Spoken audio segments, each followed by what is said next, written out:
Litijum traže na još 8 mesta. Može li nametanje Ponoša da sruši koaliciju? U opoziciji na rečima svi dalje za jedinstvo. Abazović ruši vladu s pomoć bivšeg režima. Vlahović, naš najskuplji igrač u istoriji. Ovako izgledaju naslovne strane današnje dnevne štampe. Nju komentarišemo i prelistavamo u društvu Pisa. Muharema Bazdulja, dobro jutro. Hvala vam što govorite za Probudi se. Ali pre nego što započnemo razgovor, samo da prenesem informaciju koja je upravo stigla, a koju prenosi i naš portal nova.rs. Kako saznaju, Šapić će biti prvi na listi naprednjaka za Beograd. Naime, rukovodstvo Srpske napredne stranke na sednici predsjedništva donelo je odluku da prvi na listi za beogradske izbore te partije bude potpredsjednik Srpske napredne stranke i predsjednik opštine Novi Beograd Aleksandar Šapić. I to se također poklapa sa onom informacijom koja se mogla naći u jutrošnjoj štampi, a to je da Gorana Vesića neće biti tu. Pa hajde prvo to da vas pitam kako komentarišete. Evo, dakle, primičemo se izborima i polako i vlasti i opozicija izbacuju svoje adute. Su vam očigledni i jel ste mogli već da imate pretpostavku da će tako biti ili ne? Pa čini mi se da ovo za Šapića zaista bilo očigledno još od onog trenutka kad je najprije napravljena koalicija, zatim i na neki način inkorporiranje ovog, jel se Spas zvao, jest? Da. Spas ovoga Šapićevog pokreta u SNS. Čini mi se da je to da nešto što se očekivalo. Bilo nam je nelogično jedno zatišje posljednjih nekoliko meseci, a agresivna kampanja s druge strane Gorana Vesića. I činilo se kao da je došlo do promene te odluke. Pa, vi se sjećate, bio i onaj, da li je to baš bio taj moment kada Spas ulazi u SNS, kada kao cijela sala je ustala da pljeskom pozdravi Šapića, Vesić ostao da sjedi. Taj snimak je bio u medijima dosta prisutan i kod Vesića jasno, on je kao iz pozicije zamjenika gradonačelnika bio vidljiviji od samog gradonačelnika i očito je da je njegova neka možda i lična ambicija bila da u narednom periodu možda bude i formalno gradonačelnik. Međutim, ja pretpostavljam da ono što je neki konsenzus o Srpskoj naprednoj stranci, da oni jako prate istraživanja javnog mijenja. Ja pretpostavljam da Goran Vesić u tim istraživanjima ne stoji pretjerano dobro, da se tako izrazim, i onda su oni išli na ideju da Šapić, koji zaista na Novom Beogradu je već pokazao nekoliko ciklusa, Novi Beograd je najmnogoljudnija opština u Beogradu, na neki način ideja je, pretpostavljam, da sa tom energijom koju već vuče iz lokalne zajednice povuče i glasove iz ostalih beogradskih opština. Meni se to čini potpuno logičnim, ali u stvarima kakvi su izbori, jedini pravi test su izbori sami. A da mogu da razumijem tu logiku, mogu. Da. Evo, ovako izgleda kada građanima ponudimo ili varijantu, dakle, ili Aleksandar Šapić ili Goran Vesić. Ovo istraživanje koje je pre nekoliko dana objavila agencija House of Win, 60% se opredili za Šapića, pa pretpostavljamo da su se time rukovodili. Sinoć je gost pregleda dana bio Vuk Jeremić, apropo čitave ove priče oko Zdravka Ponoša, odnosno Miroslava Aleksića. I da li je sada ovo prevlast, to je borba za prevlast u opozicionim redovima, kako neki tumače, ili zaista iskrena želja da se nađe pravi kandidat koji može da stane na crtu Aleksandru Vučiću? Meni se zaista čini da je ovo prvo u pitanju, da se oni sada...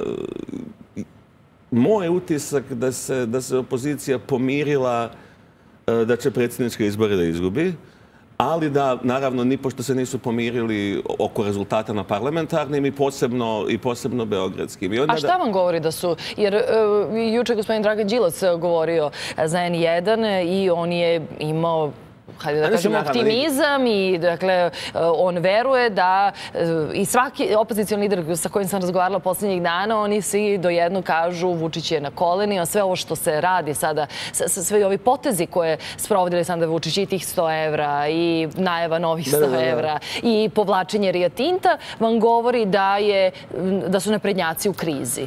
Znate što da mislim, to je kao i da Čukarički igra protiv Real Madrida. Trener će prije utakmice reći idemo na pobjedu. Neko neće reći da će izgubiti. Mislite da hrabre sebe? Mislim, zaista objektivno govoreći da na predsjedničkim izborima sve pokazuje da ako se, koliko znam, Vučić još nije rekao 100% da će se kandidovati, odnosno nije Vučić voli tako da pravi dramaturgiju, ali ako se Vučić kandiduje za predsjednika, ja zaista mislim čak vrlo teško da je, ja mislim, bila je ona ideja zapravo možda sa dva jaka kandidata, neko je u jednom momentu pominjao, ne znam, s jedne strane Vladeta Jankovića, s druge strane Savu Manojlovića, da se dođe do drugog kruga.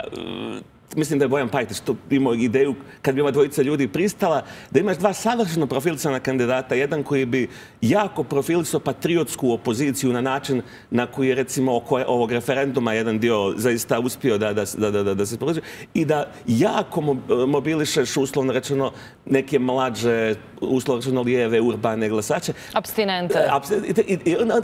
Ali, recimo, jedan kandidat, ja zaista mislim, kogod, gospodin Ponoš ili bilo ko za kojeg mislim zaista, ja lično da je on trenutno najbolji kandidat, ali ja mislim, ako neko uspije da dosegne rezultat Saša Jankovića iz prošlih izbora, da će to biti uspjeh. Mislim, to je moj stav koji ćemo svi moći da vidimo. A zašto mislite da Ponoš nije jači kandidat od Saša Jankovića? Ja ne mislim da Ponoš čak nije jači. Ja mislim da je Ponoš jači kandidat od Saša Jankovića. Ja mislim da je on zapravo najbolji kandidat kojeg danas, meni se čini, opozicija može da izvede, ali okolnosti su donekle, da tako kažem, promijenile se okolnosti i promijenio se, da tako kažem, čitav politički spektar. U tom smislu mislim da je trenutno vjerovatno uz sve ovo što... Evo, meni recimo, mislim da je ova priča oko referenduma dosta indikativna. Sam primijetio da mnogi komentatori misle da su im rezultati referenduma indikator toga što kažete krize Srpske napredne stranke. Ja mislim, moje mišljenje da Aleksandar Vučić da je mogao bukvalno prije referenduma da olovkom on napiše kako referendum treba da završi, ja mislim da bi on izabrao ove rezultate. Ovi rezultati su s jedne strane dovoljno ubjedljivi, ali s druge strane ne dopuštaju nikakvo opuštanje njihovih, da tako kažem, ljudi na terenu. Ovo je, znate, vi sjećate, Boris Tadić je jedini put izgubio drugi krug kad je dobio prvi krug. Strašno je opasno kad se opusti. Znate, to je ono što postoji u fudbalu među trenerima i među boljim poznavaocima, čak i kliše da je najopasniji rezultat na prvom poluvremenu kad vodiš 2:0. Kad vodiš 1:0, svjestan si da jedan gol mijenja sve. Kad vodiš 2:0, milion puta se desilo da vodiš 2:0, da izgubiš 3:2. Tako u ovoj situaciji, da je referendum bio 70-30, vrlo bi bilo moguće neka vrsta opuštanja. U ovoj situaciji ovi će, svi koji, da tako kažem, budu na terenu agitovali, morat će da grizu i da idu, da tako kažem, većim angažmanom nego što bi inače išli. Ja mislim da jednostavno aktualna situacija, prvenstveno na predsjedničkih izborima, najviše govorimo o njima. Što se tiče beogradskih, to će biti mnogo, da tako kažem, mnogo uzbudljiviji, da kažem, duel, ali pošto ste me pitali da se vratim na sami početak, da li mislim da je sad ovo natezanje Ponoš ili Aleksić zaista traženje nekoga ko objektivno može da pobjedi Vučića ili je borba za moć unutar opozicije, ja mislim da je ovo drugo. A isto tako mislim da, kako da vam kažem, ovo možda i nije, da tako kažem, asocijacija je malo, kako bih rekao, nepopularna, ali meni se čini da između Ponoša i Aleksića zaista u prepoznatljivosti, u mogućnosti da mobilišeš glasove, da je to toliko jasno ide u prednost Ponoša da mjesno, kako bih rekao, ovog Aleksića ljudi malte ne miješaju sa Mikom Aleksićem. Mislim, ljudi, o čemu mi pričamo. Ovaj čovjek, ako ništa, ima jednu vrstu prepoznatljivosti, ima tu, mnogo je govoreno već u javnosti, taj njegov vojni, da tako kažem, pedigre je nešto što za veliki broj ljudi u Srbiji ima, da tako kažem, privlačnost. Generalno je čovjek, da tako kažem, od integriteta. Teško mu je naći. Vi se sjećate da je oko Saša Jankovića bilo užasnih nekih tabloidnih konstrukcija koje su mu rušile reputaciju. Čini mi se najviše što su našli Ponošu otprilike kao eto on je nešto imao veze s NATO-om u momentu kad je bio ministar odbrane. Mislim, svaki ministar odbrane u Srbiji sarađuje s NATO-om. Tako da mislim da je on figura koja zaista može da mobiliše opozicione glasače, pa čak i neke od ovih neutralnih. A može na prednješke glasače da mobiliše? Jer je to poenta u stvari. Poenta je da preuzmu deo glasača od Aleksandra Vučića. Pa kako bih rekao, kad bi Srpska napredna stranka imala i jednog drugog kandidata, osim Aleksandra Vučića, možda bi mogao. Ali u ovoj situaciji mislim da ne. Mislim da je na neki način Vučićeva harizma unutar njegovog biračkog tijela dovoljno jaka da je njegove glasače zapravo jako teško. I ovo vi ste u jednoj od ovih najava pomenuli ovaj sad moment za mlađe od 30 ili koliko već ovih 100 evra. Vi vidite, čitava njegova ideja je jako proaktivna. Ja mislim da isto u nekim istraživanjima javnog mnijenja on možda primijetio u demografskim grupama možda manjak u ovom jednom dijelu i onda pravi ove neke poteze da i u to, da tako kažem, da i u to biračko tijelo uđe. Meni se čini, i to je ono što, mislim, njega čini tako opasnim kandidatom i u ovom trenutku skoro nepobjedivim, ja pretpostavljam, je taj moment što se on ne opušta ni zbog tako velike prednosti. Dakle, mi, evo, ova prednost koju ima u ovom smislu Šapić nad Vesićem, uzmimo sad recimo da zaista u nekoj teoriji da su Šapić i Vesić protukandidati na pravim izborima. 60-40 se stiže. To nije toliko velika razlika kad se uđe u kampanju, kad se krenu praviti potezi. Ali ne znam, 75-25 to je već mnogo teže. Da, s tim da postoji također i ona teza da Aleksandar Vučić neće dozvoliti drugi krug i da on čeka sa objavom svoje kandidature da vidi kontrakandidata. Također je sinoć Vuk Jeremić rekao da pored, mi sve vreme govorimo o Zdravkom Ponošu i Miroslavu Aleksiću, međutim postoji i neka dva kandidata za kog rade istraživanje koji stoje čak i bolje. Tako da je sada pitanje, u jednom trenutku su figurirale neke javne ličnosti. Pominjali su Dragana Bjelogrlića, pominjali su, ne znam. Meni se čini... Ali bi mogla takva osoba da napravi neku promjenu? Jel bi ona mogla, dakle, hajde, evo imamo Bjelogrlića, dakle, jel on može da bude kandidat koji bi ugrozio Vučića?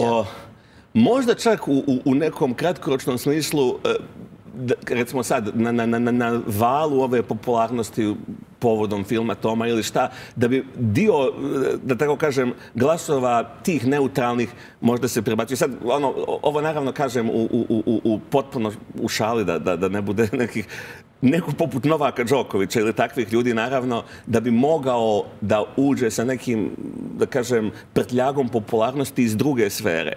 Ali mislim, to su neki kratkoročni efekti koji ja nisam siguran. Zato u jednom smislu, ovo što kažete da ljudi izbjegavaju, recimo konkretno Vučić, iako svi znaju praktično da će se on kandidovati, ali da objavi kandidaturu, meni je pomalo i bilo čudno, znate, u prethodni, eto, još prošle godine, uvijek se pričalo kao ne žuri opozicija sa objavom kandidata da ga ne bi tabloidi razapeli ili tako dalje. Ali mislim, tabloidi imaju sasvim dovoljno vremena u predizbornoj kampanji da razapnu koga hoće. A s druge strane, vi ako nekog želite da brendirate u tom smislu, nije loše da on kao sa idejom kandidata bude duže prisutan u javnosti. Tako da, ne znam, čini mi se da su moguće, zaista da ja grešim, možda oni imaju neka istraživanja koja su meni nedostupna, možda su optimisti, što je sve u redu, naravno, glupo je i ulaziti u trku ako ne želite da pobjedite, ali bukvalno vraćam se na vaše konkretno pitanje. Meni taj njihov sada razmimoilaženje oko ova dva čovjeka više izgleda kao njihova borba za moć unutar opozicijnog bloka nego realan pokušaj da nađu kandidata koji bi pobjedio. Da. A hajde da se osvrnemo, evo, dakle, ja sam malo pre pročitala naslove dnevnih novina, ukoliko se osvrnemo na tabloide, to izgleda ovako. Vučića htjeli da ubiju na otvaranju fabrike, svi u pripravnosti, moguća promjena načina čuvanja Vučića, ali i restrikcije njegovog kretanja. Atentat organizovao Milo uz logistiku MI6-a, odnosno obaveštajne službe Velike Britanije. Šokantno, Čečen plaćen da ubije Vučića. Dakle, priča o atentatu i o kom je juče Saša Janković rekao na Twitteru da njegova saznanja govore da je zaista postoje neka operativna saznanja da ove priče nisu neosnovane. A jedan deo srpske javnosti će reći ovo je čista marketinška kampanja uoči izbora. Koliko je opasno i jedno i drugo? Vi ste to potpuno pravo. Pazite, mislim, Srbija je praktično vjerovatno jedina evropska zemlja koja je imala u 21. vijeku atentat na tako visokog funkcionera kao što je bio premijer Đinđić i mislim da je već to dovoljno da se te stvari ne koriste olako, da se, da tako kažem, sjećamo se onog prvog pokušaja atentata kod Hale Limes, iako je atentat koji je bio, nažalost, uspješan iz perspektive atentatora, desio se 3 nedelje kasnije. U te 3 nedelje su se mnogi sprdali i sa tim Limesom. Tako da ja nisam neko ko bi, da tako kažem, ismijavao te informacije, naročito ako ih i neko ko dolazi iz drugog spektra kao Saša Janković na neki način potvrdi. Ali s druge strane isto tako način na koji tabloidni mediji od toga prave jednu stalnu temu koju onako zloupotrebljavaju na jedan, što bi se u ovom digitalnom žanru rekao, klikabilan način. Mislim da je i to pogrešno. To je zaista nešto što, evo kao čime treba da se bave službe bezbjednosti, ne znam. Pa to je sada također pitanje ko je zakazao kad nama strane službe bezbednosti govore o ugroženosti bezbednosti predsjednika Srbije, šta radi srpske? Pa to je, mislim, znate kako, to je ono kao isto neki kliše iz špijunske književnosti, špijunskih romana. Najuspješnija je služba ona koja je najnevidljivija. Jer to je neka duhovita fora kao, zamislite da se pojavi u CIA neko ko bi recimo u avgustu 2001. donio odluku da se pojača kontrola na aerodromima. On bi možda, ne bi nikad ušao u istoriju, možda bi bio zabilježen u internim CIA-nim fajlovima kao neki previše oprezan činovnik, a on bi možda sprečio 11. septembar. Tako, najbolja tajna služba je ona koja spriječi opasnosti za koje javnosti ne sazna. Mislim, to je, tako bi rekao, banalno i to nije glamurozno, ali je tako. Tako da, kažem, ima nešto pomalo i da kažem, neprilično prijatno, da ne tražim bolji izraz, da uopšte takve informacije su prisutne. To bi trebale, da tako kažem, biti nešto što služba radi, što bi se reklo po defaultu, da jedno štiti lica koja trebaju biti štićena, ali kažem ti, ali s druge strane isto ta jedan automatska reakcija da se to tumači kao jedna vrsta samo, da kažem, predizborne patke, isto mislim da nije nešto što dobro govori i o javnosti i onima koji se tako komentarišu. Da. I hajde da se osvrnemo i na Ninovu nagradu. Milena Marković je ovogodišnja dobitnica. Vi ste početkom januara rekli da bi knjiga po estetskom književnom i po svakom drugom kriterijumu trebalo da dobije Ninovu nagradu. Juče smo čuli, to jest u ponedjeljak smo čuli obrazloženje žirija. A koje je vaše obrazloženje? Zašto su deca zaslužili? Pa ja mislim zaista da je djeca jedna od Flavio Rigonat koji je izdavač, koji naravno u tom smislu ima i neku izdavačku logiku, ali rekao jednu rečenicu koja mi se dopala, da je to knjiga, uporedio je sa Mihajlovićem kad su cvetale tikve, i koja je izašla prije 50-60 godina. I danas je klasik, jedna od rijetkih knjiga koju se djeca ne bune kad imaju u lektiri, čak i ako ne vole čitati. Meni se čini da bi knjiga deca mogla da ima tu sudbinu, da je i za 50-60 godina ljudi čitaju ne kao neki, da tako kažem, artefakt iz istorije književnosti, nego nešto što je živo i što ih se tiče. Meni je mnogo drago što je, da tako kažem, knjiga poezije, knjiga u stihovima, na ovaj način dobila jednu vidljivost kakvu knjige poezije inače ne dobivaju. Ja sam se malo kod prijatelja knjižara raspitivao i prije Ninove nagrade ona se za naše prilike jako dobro prodavala. Ona je, znači, prije Ninove nagrade štampan 3. tiraž. Ja mislim da je prvi tiraž bio 1000, drugi 1000, treći išao u 2000. Dakle, ona je prodata, što je za knjigu poezije fantastično, u 2-3 hiljade i pre Ninove nagrade. Vidim da je izdavač uvijek tako reaguje. 4. izdanje je već najavljeno u 10.000. Ja bih volio da relativno brzo dođe i 5. Znači, za Ninovu nagradu tih 10.000 nije puno, da ne obeshrabri ljude koji inače, to je zaista, ne čita se to na onaj način na koji se čita, da kažem, neka jako pitka proza, ali to je također što znaju, ljubitelji Milenine poezije. To je nešto što zaista nije hermetično, a na jedan istinski dubok način dotiče emociju svake, da kažem, pismene osobe, a i ako čitate nekom naglas, ne mora da bude pismena. Milenin jezik, način na koji ona ima jednu, ja sam to isto u nekom tekstu rekao, skoro i rodivu sposobnost da vidi ispod površine. Meni je to zaista mnogo drago. Dugo me nije neka vijest o nekoj književnoj nagradi, možda kad je dobio Handke Nobelovu nagradu, da mi je na taj način bilo drago, jer da kažem, opet, ljubitelji poezije su već apsolutno znali ko je Milena Marković, ali mislim da na ovaj način ona sad će ući i da tako kažem, emotivni i literarni svijet nekog malo većeg broja ljudi. Mislim da je to za te ljude i privilegije i dobro. Na neki način im zavidim, pošto... Ja mislite da Ninova nagrada to nužno uradi svakom piscu? Pa ne uradi nužno, zato je zanimljivo. Ninova nagrada je uvijek, ona je neki inicijalni, da tako kažem, iskra neka, od koje može da nastane mala vatrica, može da nastane, a može da nastane, uslovno rečeno, požar.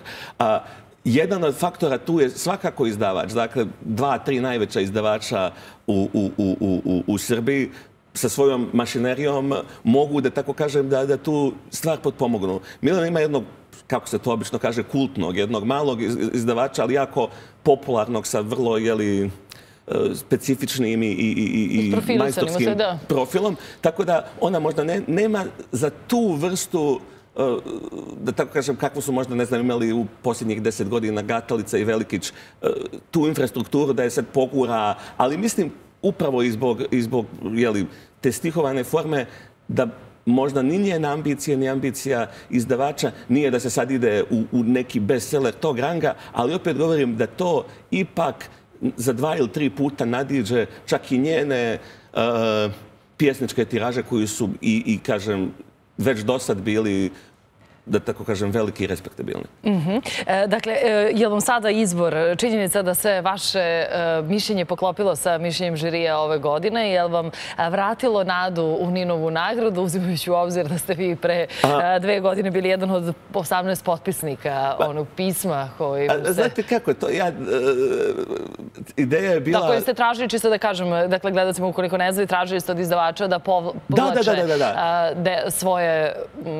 svoje izdanja. Gledajte, što se mene lično tiče, ja sam i u ovih ranijih godina, ja ne poričem činjenicu da Ninova nagrada ima važnost u srpskom društvu i prepoznatljivost. Mislim, nas je bilo 18, pa su se neki u međuvremenu već predomislili. Tako ja se u tom smislu nisam predomislio.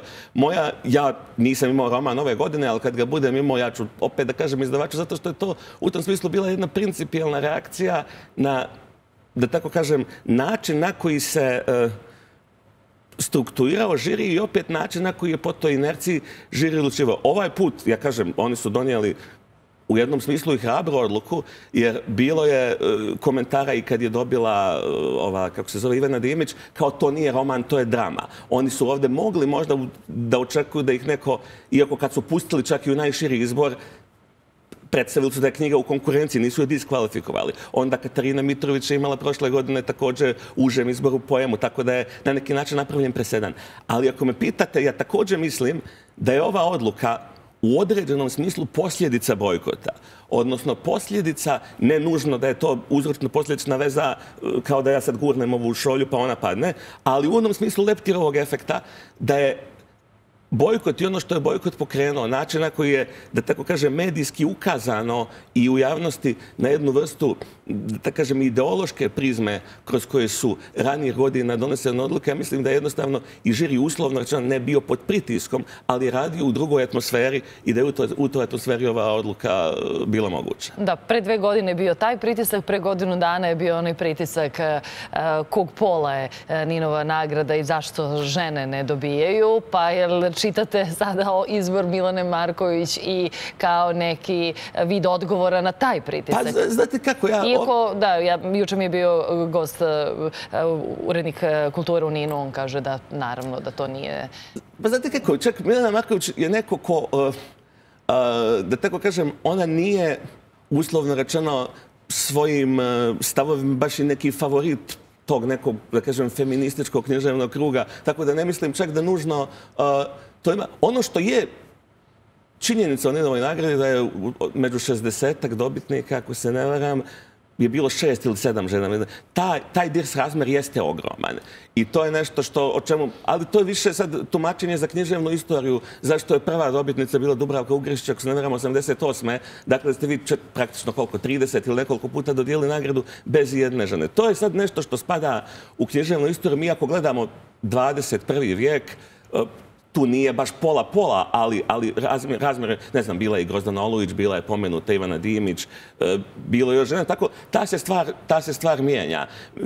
Evo, ako govorimo o nekoj medijskoj vidljivosti, knjiga o kojoj se najviše pričalo ove godine je roman Milice Vučković, tako da jednostavno mislim da se atmosfera i u tom smislu promijenila.